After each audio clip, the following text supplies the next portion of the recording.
Ingat, hari ini saudara, suara-suara minta Aceh merdeka itu meluas. Yang tadinya dulu nggak mau Indonesia Aceh merdeka, sekarang jadi mau. Saudara, kenapa? Karena mereka merasa, kenapa kami nggak diperhatikan? Padahal harta kekayaan Aceh banyak dibawa ke pusat. Minyak kami disedot, gas kami disedot, emas kami disedot, yaitu tambang kami disedot. Kenapa begitu kami susah? Mencairkan bantuan aja juga susah. Hati-hati. Saya hanya berikan peringatan kepada pemerintah pusat, kalau besok Aceh marah, mereka bergerak, angkat lagi senjata, jangan salahkan bangsa Aceh.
Ini kondisi di Masjid Raya nih saat ini. Nggak tahu lagi nih kayak mana ada lempar-lempar. Habis mobil orang, jangan ke daerah kota ya. Pulang sekolah langsung pulang.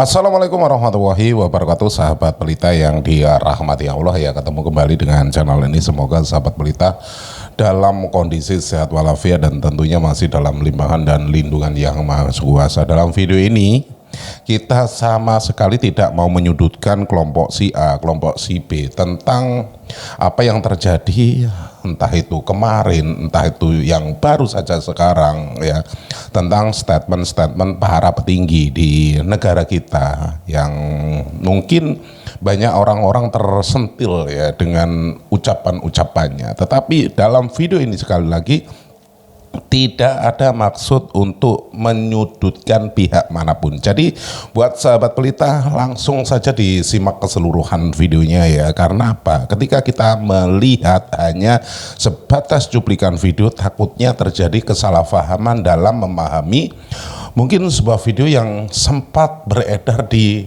media sosial. Jadi alangkah baiknya menonton videonya sampai dengan selesai, biar apa ya tadi itu, kita tidak gagal paham.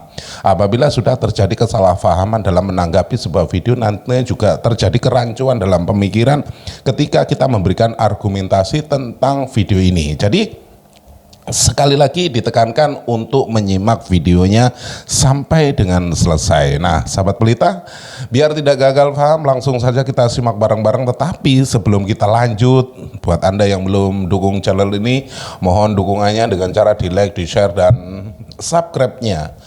Tombol loncengnya juga diaktifkan biar Anda tidak ketinggalan kabar info terbaru dari channel ini. Monggo disimak videonya. Ini dia, silakan.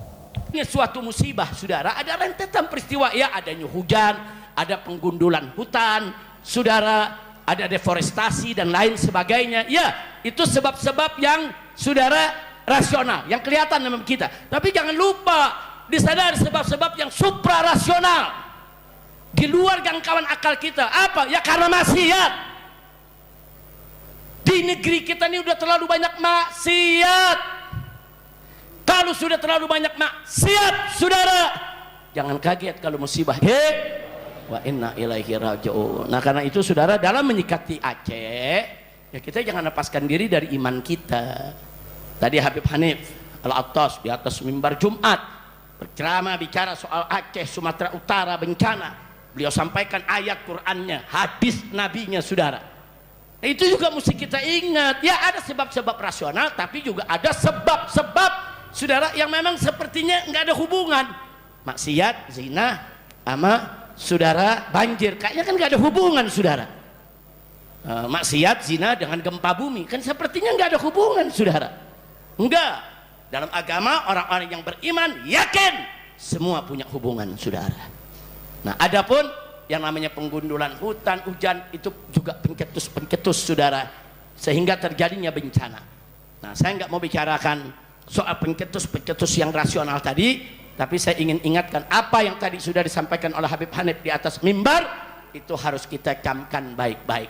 Dan Allah Subhanahu wa taala dalam surat Al-A'raf, saya berkali-kali bawakan ayat ini di mana-mana dari dulu bertahun-tahun, saudara, selalu kita ingatkan, di mana Allah sudah menyatakan dalam Al-Qur'an, walau anna ahlal qura amanu wattaqu la fatahna 'alaihim barakatin minas sama'i wal ard walakin kadzabu fa akhadnahum bima kanu yaksibun. Shadaqallahul azim. Buka surat Al-A'raf. Ini ayat 96 yang saya baca ayat 97-nya, 98-nya, 99-nya, saudara. Allah rincikan di sana, saudara, bagaimana Allah kirimkan bala Allah berikan peringatan, jangan merasa aman, merasa tenang dari balasan Allah kalau kita berbuat maksiat. Jelas, walau anda ahlal qura, anda kata penduduk negeri-negeri amanu, mereka beriman, wattaqau, dan mereka bertakwa kepada Allah. Allah janjikan la fatahna alaihim barakat, niscaya akan kami buka untuk mereka, kami limpahkan kepada mereka barakat, aneka ragam keberkahan, minas sama'i wal ard, baik keberkahan yang Allah turunkan dari langit maupun yang Allah keluarkan dari perut bumi, saudara. Artinya apa? Jelas dalam ayat ini, saudara, kalau suatu negeri penduduknya beriman dan bertakwa, niscaya pintu keberkahan terbuka. Berkah buminya, berkah lautnya, berkah hutannya, berkah ekonominya, berkah politiknya, berkah keamanannya, berkah penghasilannya, berkah masyarakatnya, berkah keluarganya, berkah semua-muanya, saudara. Ini janji siapa? Janji siapa? Percaya dengan janji Allah, beriman kepada Allah. Siapa yang maha menepati janji? Siapa yang maha benar dengan janjinya? Takbir. Sallu ala nabi. Tapi jangan lupa lanjutan ayat, walakin kadzabu fa akhadnahum bima kanu yaksibun. Tapi penduduk-penduduk negeri ini banyak yang mendustakan ayat Allah, mendustakan hukum Allah, mendustakan aturan Allah. Saudara, akibatnya apa? Fa'akhadnahum bima kanu yaksibun. Kami siksa mereka, kami berikan balasan kepada mereka lantaran apa yang sudah mereka lakukan. Artinya tadi, beriman bertakwa kepada Allah, Allah berkahi. Sebaliknya, mendustakan Allah, saudara, dia tidak mau beriman, tidak mau bertakwa kepada Allah, maka Allah akan kirim azab. Na'udzubillah min dzalik. Nah, karena itu kalau terjadi aneka ragam musibah di negeri kita, yuk sama-sama kita introspeksi diri. Tapi baiklah, sebelum saya akhiri singkat saja, tapi jangan juga gara-gara saya ngomong begini langsung kita mentuduh, oh ini yang di Aceh azab nih, oh ini yang Sumatera Barat azab nih, oh ini yang di Sumatera Utara azab nih. Tunggu, jangan gampang sembarangan kita nuding menilai. Saudara, musibah itu saudara kullu amrin makruh. Setiap perkara yang menimpa kita yang kita tidak suka, itu namanya musibah. Saudara, musibah bentuknya macam-macam. Penyakit itu musibah. Kita dicaci maki orang, itu musibah juga. Kita difitnah orang, musibah, saudara. Nah, begitu juga terjadi bencana, itu adalah musibah. Tapi musibah ini saudara, dia merupakan peringatan, azab, saudara, atau ujian? Jawabnya tergantung yang menerima musibah. Kalau yang mendapat musibah, para rasul, para nabi, para aulia, para wali, para solihin, para muttaqin, orang-orang yang bertakwa, para mukminin, orang-orang beriman, orang-orang solihin, orang-orang yang baik, dapat musibah, maka musibah itu adalah mihnatun, imtihan, ujian. Makanya hamba Allah yang paling banyak ujiannya itu yang pertama kali adalah para ambiya, saudara. Ambiya dulu yang paling banyak ujiannya, saudara. Bahkan ujiannya lebih berat daripada manusia-manusia biasa. Nah, kalau kelompok ini menerima musibah, saudara, dipastikan itu ujian. Kenapa mereka diuji? Supaya kedudukan mereka semakin tinggi di sisi Allah Subhanahu wa ta'ala.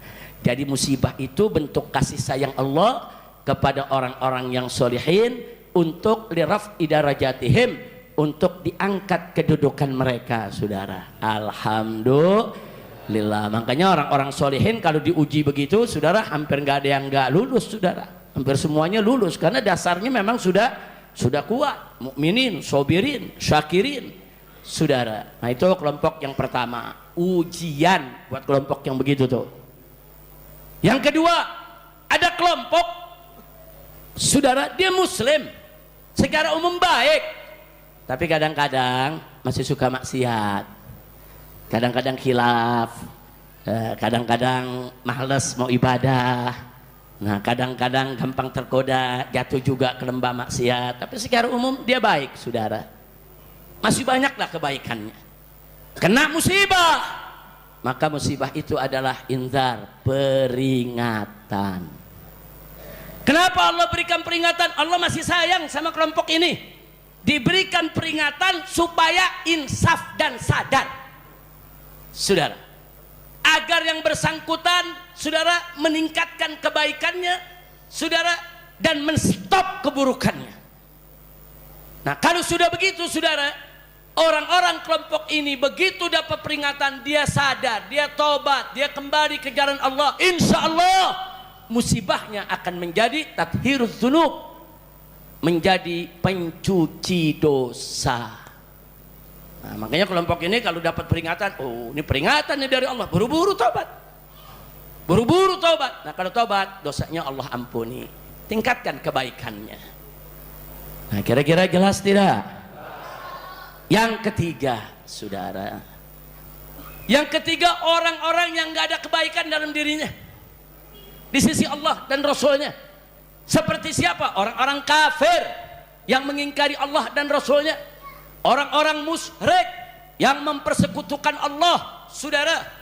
Begitu juga orang-orang ahlul ma'asi, saudara, orang-orang yang hidupnya diisi dengan maksiat, nggak pernah sholat, nggak pernah puasa, nggak pernah zakat, nggak pernah mau berbuat baik, setiap hari kerjaannya judi, nenggak minuman keras, saudara, berzina, mencuri, menipu, berbohong, korupsi, semua kejahatan dia lakukan, nggak ada kebaikan dalam dirinya, saudara. Kalau kelompok ini, saudara, mendapatkan musibah, itu adalah azab yang Allah kedepankan di dunia ini, saudara, sebelum dia masuk ke akhirat. Dan azab akhirat asyad, lebih keras lagi, saudara. Na'udzubillah min Kira-kira jelas tidak? Saya mau tanya, kalau orang-orang solihin dapat musibah namanya ujian. Nah, kalau orang-orang yang baik tapi masih suka-suka miring begitu saudara, kena musibah namanya peringatan. Tapi kalau yang tiap hari maksiat kena musibah namanya azab. Lucunya saudara, ada preman sholat nggak pernah, puasa nggak pernah, tiap hari maksiat, tahu-tahu dapat musibah. Ditanya temennya, kenapa lo? Gue lagi diuji nih sama Allah. Innalillahi. Saudara, orang alim saja, orang soleh, aulia, kalau lagi dapat musibah nggak berani bilang dirinya diuji, takut kalau itu azab. Saudara, orang-orang solihin, aulia, saudara yang udah deket nih sama Allah nih, para nabi, dan kalau dapat musibah mereka takut kalau Allah marah kepada mereka. Mereka takut kalau itu azab. Mereka istighfar, saudara. Preman yang tiap hari maksiat, mabok, zina, judi, saudara, begitu sakit, gue lagi diuji nih sama Allah. Kacau tidak? Kacau tidak? Ada yang begitu bilang, lu bukan lagi diuji, lagi diazab. Enak aja lagi diuji. Kira-kira jelas gak? Jelas gak? Nah, tapi yang diazab begini beruntung kalau mereka masih ada kesempatan taubat, saudara. Begitu dapat azab sekian, dia sadar, ya Allah, memang aku punya dosa banyak, ya Allah, aku nggak pernah ingat Engkau, ya Allah, aku nggak pernah sholat, aku nggak pernah puasa, ya Allah, tubtu ilaik, aku taubat kepada Engkau, ya Allah. Oh, kalau yang namanya taubat, Pak, Bu, dosa setinggi gunung, dosa seluas samudra, asal kita datang kepada Allah dengan taubat yang nasuha, niscaya Allah pasti akan menerima taubat kita.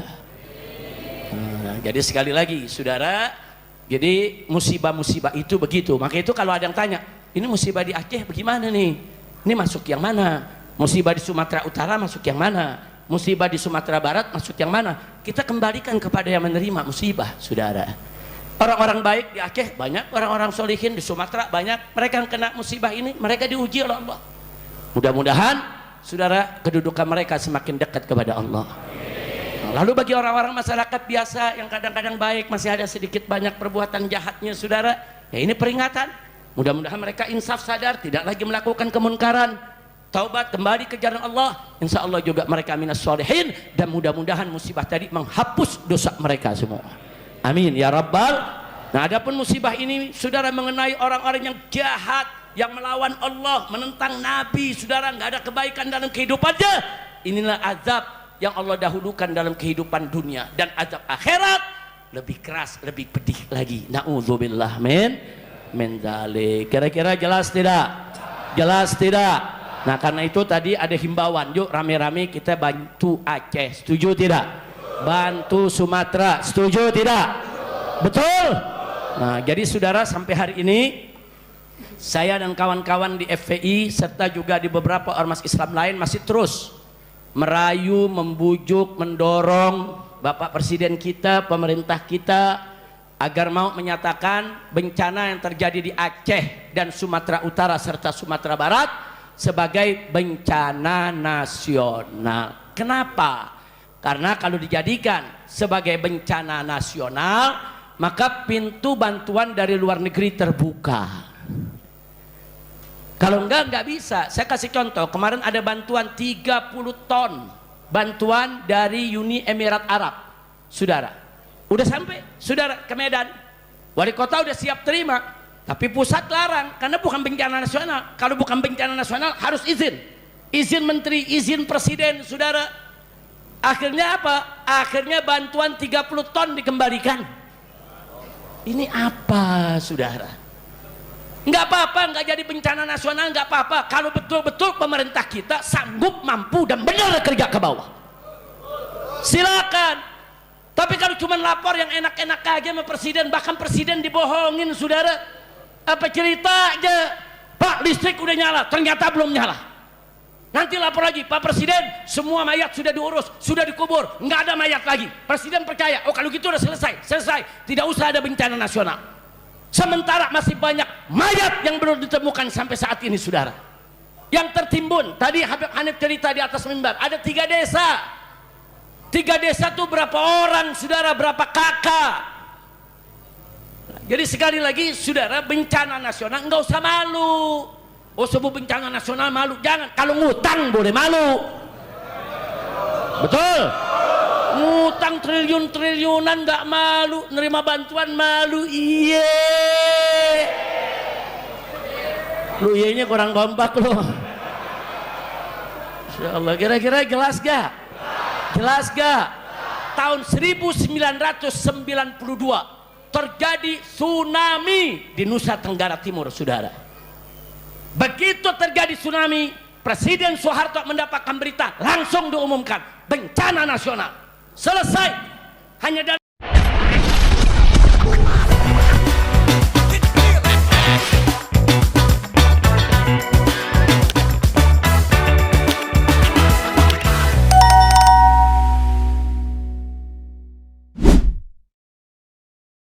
sekian minggu selesai.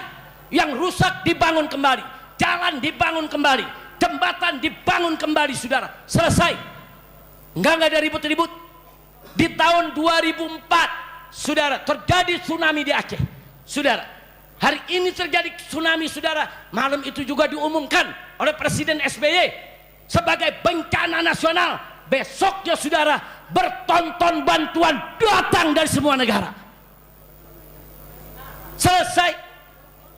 Selesai rapi. Saya dengan kawan-kawan 1.300 laskar kita bawa dari Jakarta, saudara, berangkat ke Aceh, ikut kerja, bantuan luber dari mana-mana, saudara. Tapi sekarang, saudara, nah giliran ada mau bantuan bilangnya enggak, kita masih mampu, kita masih mampu, kita masih mampu. Ya, masih mampu dari mana mampu? Kalau mampu jembatan udah beres. Kalau mampu tuh mayat udah selesai semua diangkat dalam waktu singkat, betul. Jangan malu, saudara. Ada lagi menteri pakai ngeremehin. Bantuan Malaysia nggak seberapa. Kecil itu kecil. Sombongnya saudara. Malaysia tetangga kita, saudara, beretikat baik, kirim bantuan sekecil apapun, terima kasih. Betul, betul. Nggak ada terima kasihnya, pakai nyepelin, nggak seberapa. Itu aku pengen kepret aja loh. Jamaah ini nanti ini bantu untuk Aceh 1.000 perak, 2.000 perak, bagus tidak? Wajib gak disyukuri? Jangan sampai ini menteri dengar. Lu nyumbang 1.000, nih menteri jangan denger. Kalau nih menteri denger, 1.000. Udah, pokoknya Masjid Madinah kirim-kirim aja, jangan ngomong, jangan diberitain. Kalau nih menteri denger, gawat. Itu orang Karang Tengah, kecil. Kacau tidak? Kacau tidak? Apa orang begini layak jadi menteri? Ada lagi menteri yang lain, saudara, lagi rapat nih. Apa dia ngomong? Kita nih udah siapin kapal Hercules. Ya nanti kita berangkat nikmatinnya gitu kapal Hercules, bisa foto-foto sambil tamasya. Apa lu punya kerja? Saudara, mau ngebantuan yang dipikirin ikut tamasya pakai Hercules. Yang dipikirin mau foto-foto, saudara. Kesana bantu.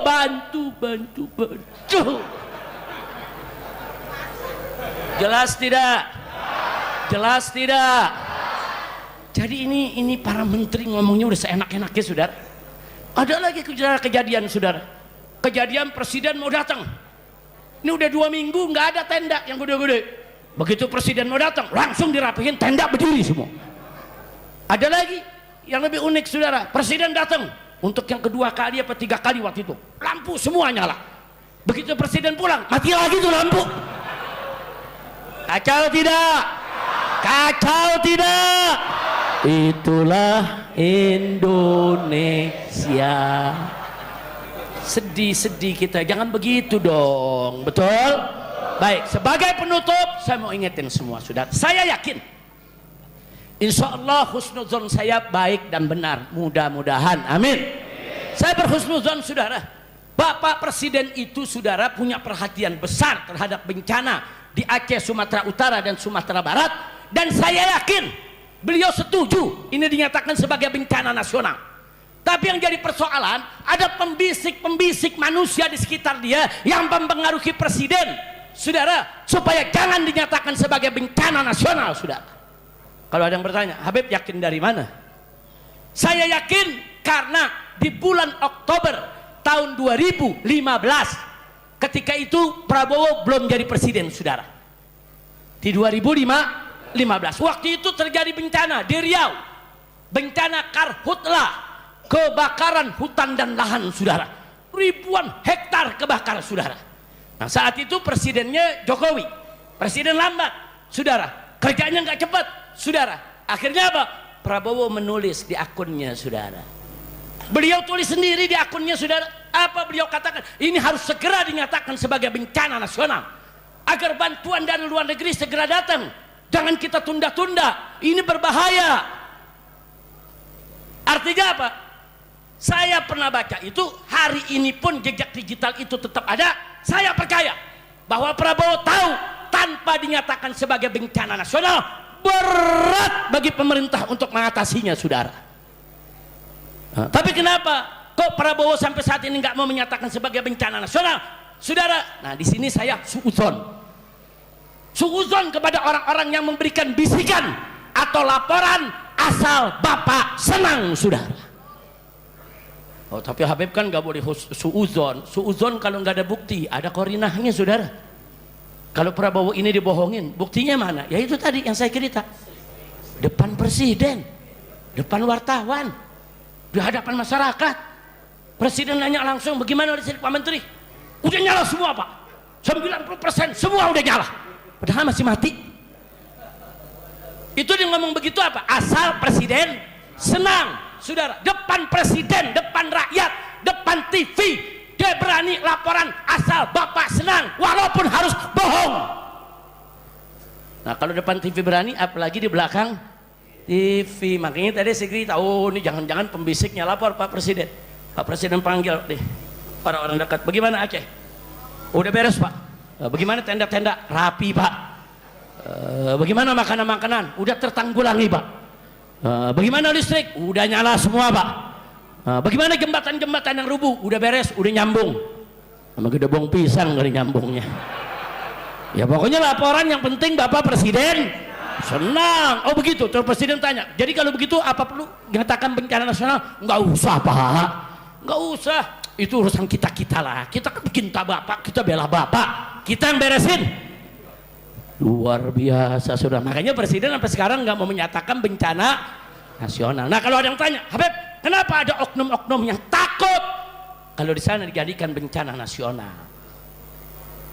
Kenapa takut, saudara? Karena kalau jadi bencana nasional, gelombang bantuan dari luar negeri datang.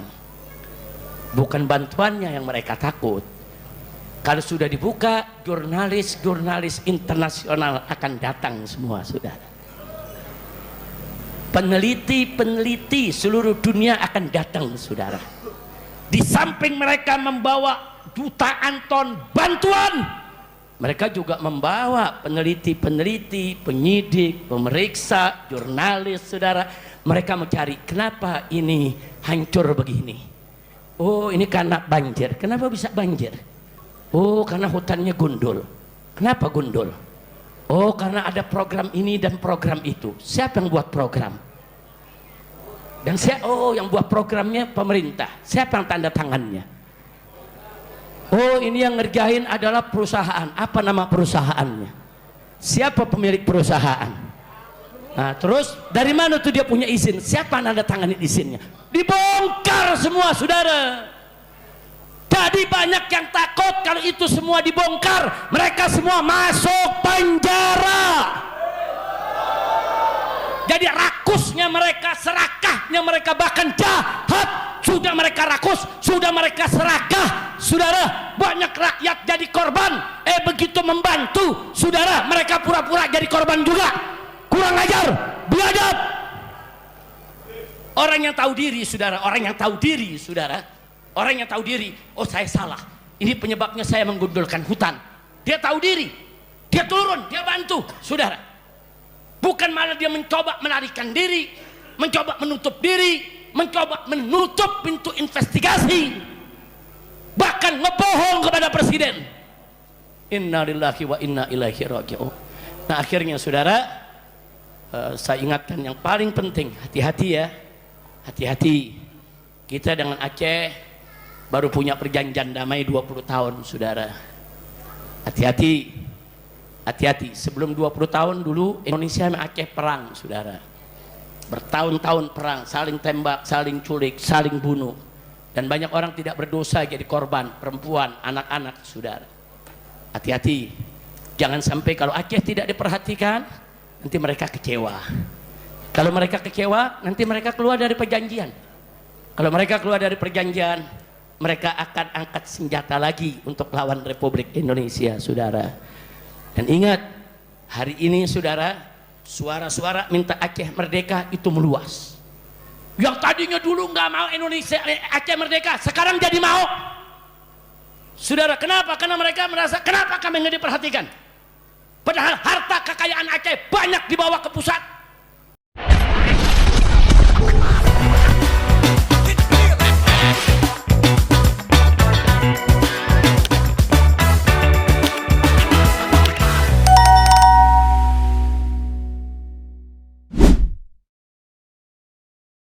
Minyak kami disedot, gas kami disedot, emas kami disedot, yaitu tambang kami disedot. Kenapa begitu kami susah? Mencairkan bantuan aja juga susah. Hati-hati. Saya hanya berikan peringatan kepada pemerintah pusat, kalau besok Aceh marah, mereka bergerak, angkat lagi senjata, jangan salahkan bangsa Aceh. Introspeksi diri, saudara. Saya ini pulang pergi bolak balik capek ke Aceh saudara, bukan mengeluh, bukan. Saya ke Aceh dalam rangka apa? Untuk merangkul mereka. Dari dulu mereka memerdeka, saya nasihati jangan, yuk kita bersatu. Mereka mau bergerak, kita nasihati jangan. Perang itu tidak indah, damai itu indah.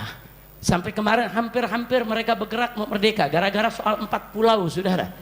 Saya terbang lagi ke sana, kumpulkan umat di lapangan, ribuan yang hadir. Kita bujuk mereka, kita ajak diskusi, tokohnya, para ulamanya, adem saudara. Nah sekarang mereka minta bantu dong.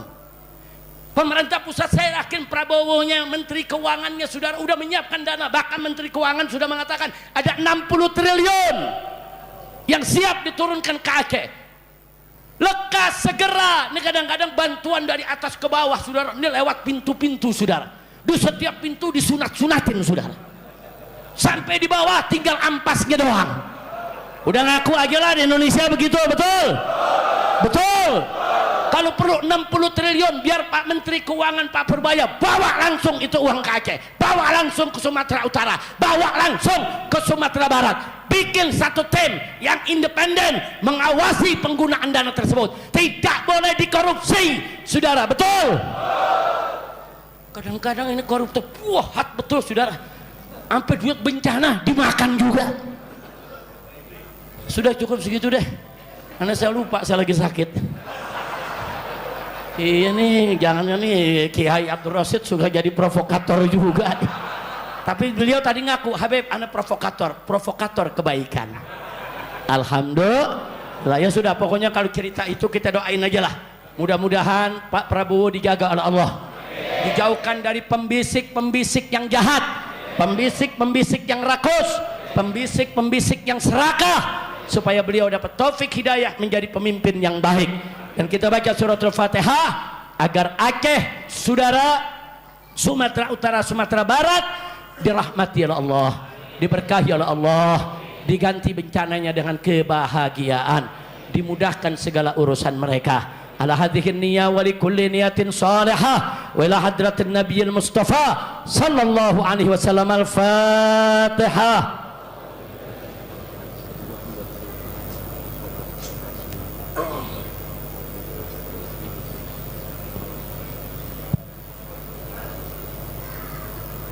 Saudara, saya minta kerituannya membaca surat Al-Fatihah untuk kesembuhan orang tua kita, guru kita, tokoh kita, saudara, yang saat ini sedang dirawat di rumah sakit dan sedang kritis. Itu Bapak Profesor Kiai Haji Amal Zarkashi. Nah, itu keluarga besar daripada pendiri Pondok Pesantren Gontor, saudara. Nah, beliau sedang sakit, kita doakan. Yaitu Allah subhanahu wa ta'ala an yashfiyahu sifaan ajilan kamilan taman syamilan sifaan la yughadiru saqaman wala alama bikulli lutfin wa khairin wa afiyah wa ila hadratin nabi sayyidina Muhammadin sallallahu alaihi wasallam bisiril fatihah. A'udzu billahi minasyaitonir rajim. Bismillahirrahmanirrahim. Alhamdulillahi rabbil alamin arrahmanir rahim maliki yaumiddin iyyaka na'budu wa iyyaka nasta'in ihdinas siratal mustaqim siratal ladzina an'amta 'alaihim ghairil maghdubi 'alaihim waladdallin. Rabbighfirli wa liwalidayya amin. Selanjutnya saudara, saya minta Habib Muhammad bin Hadi Al-Habsyi kasih mic-nya. Nanti Hanif ikut bantu juga. Karena ini musibah luar biasa besarnya di Indonesia, dan tentunya musibahnya bukan hanya di Sumatera aja. Kemarin ini Bandung juga ada banjir bandang, saudara. Di Bogor, Sukabumi, di Bandung, kemudian Gunung Selamet, saudara, Gunung Semeru ada erupsi dan lain sebagainya. Ini bencana di mana-mana. Nah, kita sebagaimana tadi saya ingatkan, yuk tingkatkan iman, tingkatkan takwa, jauhkan diri dari segala maksiat.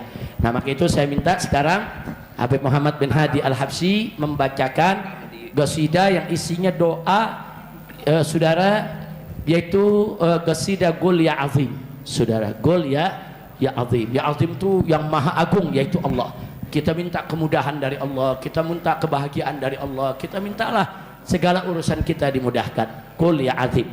Habis itu sama-sama kita ikuti dan sama-sama kita panjatkan kepada Allah Subhanahu wa taala agar doa dalam qasidah ini Allah kabulkan. Yang di surat Al-Baqarah dan seterusnya. Nah, tafadhal. Qul ya azim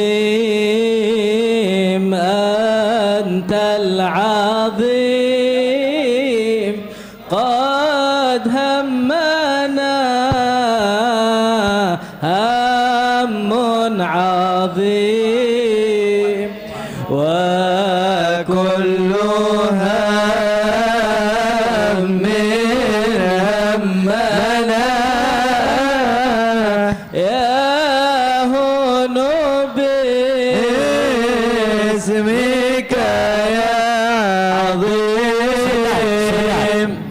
Sambil baca ini kita kumpulkan dana buat bencana Aceh, Sumatera Utara, Sumatera Barat. Setuju? Itu satu. Kedua, ini yang dibaca nggak main-main. Qul ya azim, katakanlah ya azim, wahai yang maha agung. Katakanlah wahai yang maha agung. Antal azim, engkau ya Allah sungguh maha agung. Qad hammana hammun azim, telah menimpa kami yaitu kesedihan yang luar biasa, kegelisahan yang luar biasa, begitu azim.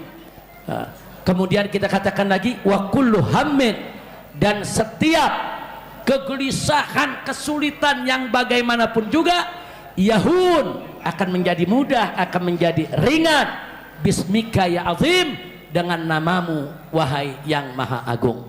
Artinya bagus tidak? Bagus tidak? Jadi sambil baca sambil resapi. Semua lanjut lagi. Qul ya azim antal azim qad hammana hammun azim wa kullu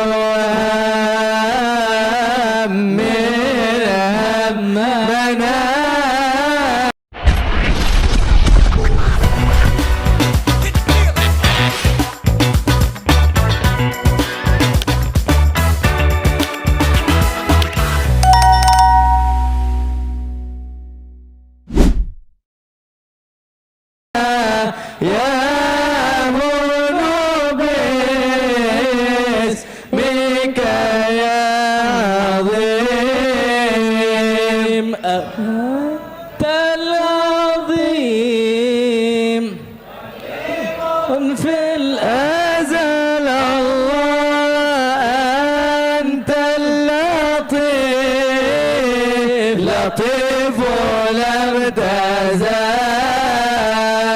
أنت العظيم قديم في الأزل الله أنت اللطيف لطيف لم تزال الله من غيرك عز وجل أهون في اسمك يا عظيم قل يا عظيم أنت العظيم قد همنا هم عظيم وكل هم همنا يا باسمك يا عظيم يا ربنا بصوت الفاتحة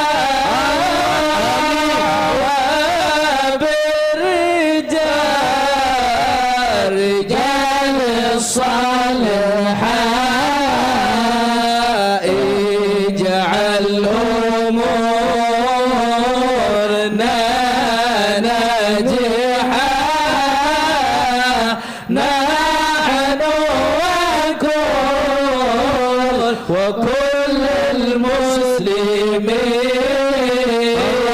قل يا عظيم أنت العظيم قد همنا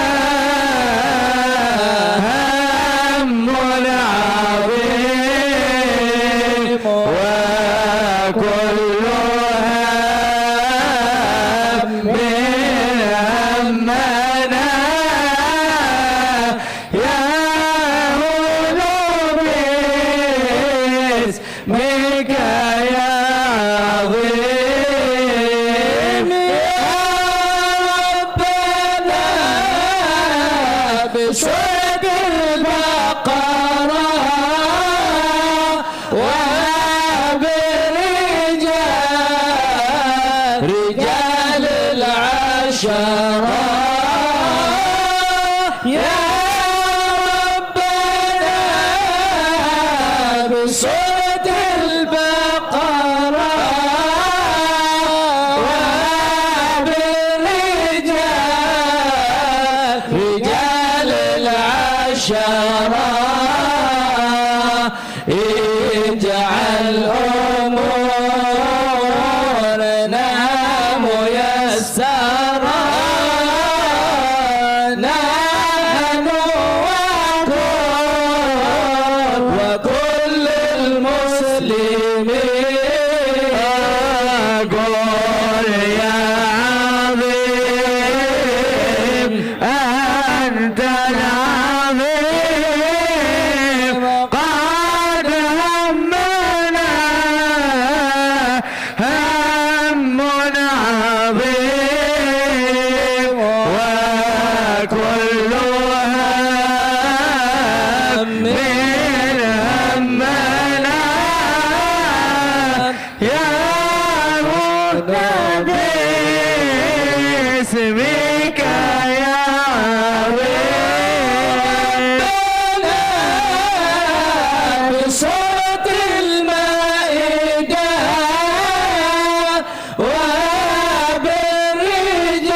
وبالرجال رجال السجدة يا ربنا بصوت المائدة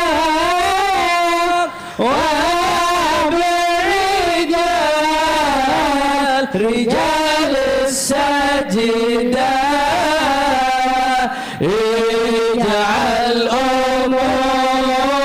أمورنا فائدة نحن وكل المسلمين قل يا عظيم أنت العظيم قد همنا هم العظيم وكل هم من همنا يا هنا باسمك يا عظيم ربنا بارك لنا في رجب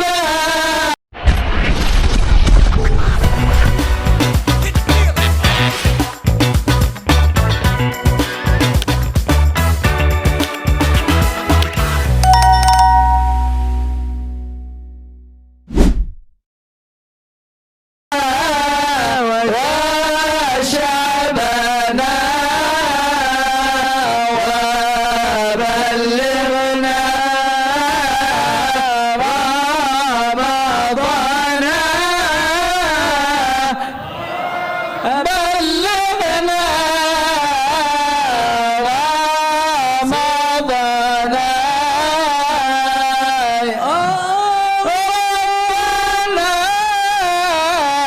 بارك لنا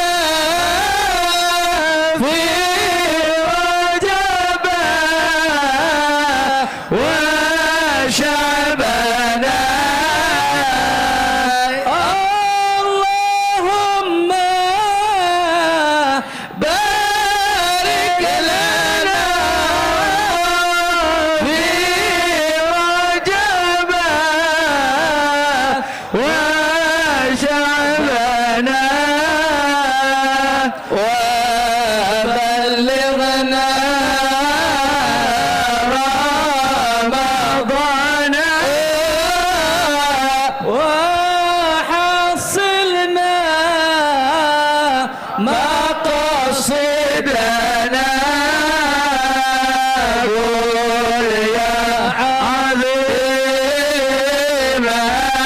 أنت العظيم قد هزنا هم عظيم وكلها يا رب من همنا يا هنا باسمك يا عظيم بالقبول sallu ala nabi. Sekian yang bisa saya sampaikan, mudah-mudahan doa kita terima oleh Allah Subhanahu wa taala. Bi barakatil Fatihah wa bi barakat suratil Baqarah wa barakat suratil Maidah wa bi barakatil Quran wa jahin Nabi sallallahu alaihi wasallam was sahaba wat tabi'in wa tabi'it tabi'in. Mudah-mudahan Allah terima semua doa kita. Itu saja yang bisa saya sampaikan. Terima kasih. Subhanakallahumma wa bihamdika asyhadu an la ilaha illa anta nastaghfiruka wa natubu ilaik. Walhamdulillahirabbil alamin. Saya minta maaf jangan ada yang selaman, cukup bil gulub. Kita sama-sama insyaallah Allah berkahi. Jadi enggak usah ada yang selaman. Biarkan yang langsung pulang ke rumah masing-masing. Insyaallah Allah berkahi kita semua. Sekian, hadani Allah wa iyyakum ila siratal mustaqim. Wassalamualaikum warahmatullahi wabarakatuh. Salam.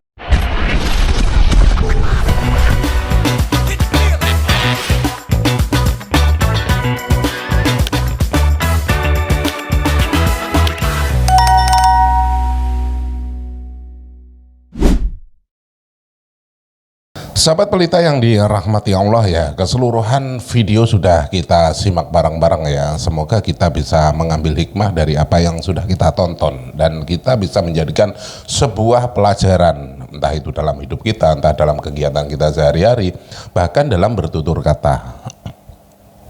Banyak orang terkeliru ketika menanggapi sebuah video. Banyak orang terkeliru ketika melihat ya, entah itu antara suka dan tidak suka yang namanya ketika menonton video itu pastinya sumber-sumber berita yang mungkin ada yang pro, ada yang kontra. Yang namanya berita ya pasti yaitu tadi ada pro dan kontranya, dan di sini kita tekankan apabila kita kontra ketika memberikan sebuah argumen, sekali lagi ketika kita berdiskusi itu harusnya menyatukan misi, biar apa ya, persatuan dan kesatuan kita itu tetap terjaga, sahabat pelita ya. Banyak dari kalangan kita itu ya, sekali lagi ketika pro dan kontra, yang kontranya itu karena mungkin kurang suka, yang ketika pro itu janganlah memandang atau melihat sesuatu dari kacamata Anda sendiri dan memaksakan kehendak ketika memberikan sebuah argumen. Orang ketika mencintai membabi buta itu semua yang mungkin keluar dari apa yang sudah disampaikan. Mungkin ada sosok yang mungkin dicintai ya dalam video ini. Satu contoh lah, orang-orang yang mungkin selalu memberikan ceramah dan lain sebagainya. Dan orang itu kebetulan merupakan idola ya, junjungan lah katakanlah ya, seperti itu. Sehingga apapun yang keluar dari mulutnya ataupun ucapan-ucapannya itu selalu dibenarkan, walaupun kadangkala itu ada unsur yang mungkin kesalahan ya dalam memberikan wejangan, memberikan tausiah dan lain sebagainya. Jadi tekankan ketika melihat sesuatu ataupun mendengarkan sesuatu itu, lihat, dengarkan apa yang dibicarakan, bukan lihatlah siapa yang berbicara. Karena ada kerancuan ketika kita melihat siapa yang berbicara, pastinya begitu. Karena di kalangan kita itu ketika melihat ketika ada orang yang memberikan sebuah nasihat ataupun sebuah petunjuk, pasti akan dilihat siapa orangnya, bukan apa yang dinasihatkan. Inilah ya, sekali lagi yang ditekankan, jangan melihat sosok, tetapi dengarkan apa yang disampaikan. Walaupun sosok itu mungkin ya dalam pandangan kita itu merupakan seorang yang alim, yang mungkin ya dalam kacamata kita itu tidak pernah melakukan kesalahan, tetapi apabila memberikan statement ataupun nasihat ada unsur kekeliruan, langsung katakan oh salah, bukan begitu ya. Walaupun kita meminta nasihat, tetapi apabila nasihat itu malah menjerumuskan, kita pun bisa menolaknya, sahabat pelita ya. Karena dalam diri kita itu harus bisa berpikir secara nalar, sahabat pelita ya. Dan tentunya banyak dari kalangan-kalangan kita itu selalu yang mungkin dalam ranahnya dianggap sebagai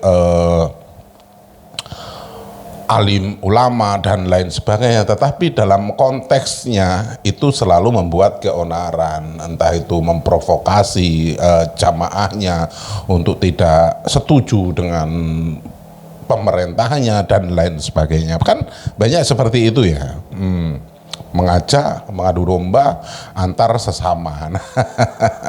Dari sinilah kita harus paham, harus jeli dan bisa mengkoreksi apa yang harus kita sortir ya, apa yang harus kita simak ya. Jadi buat sahabat pelita yang dirahmati Allah, gunakan akal pikiran yang waras, biar apa?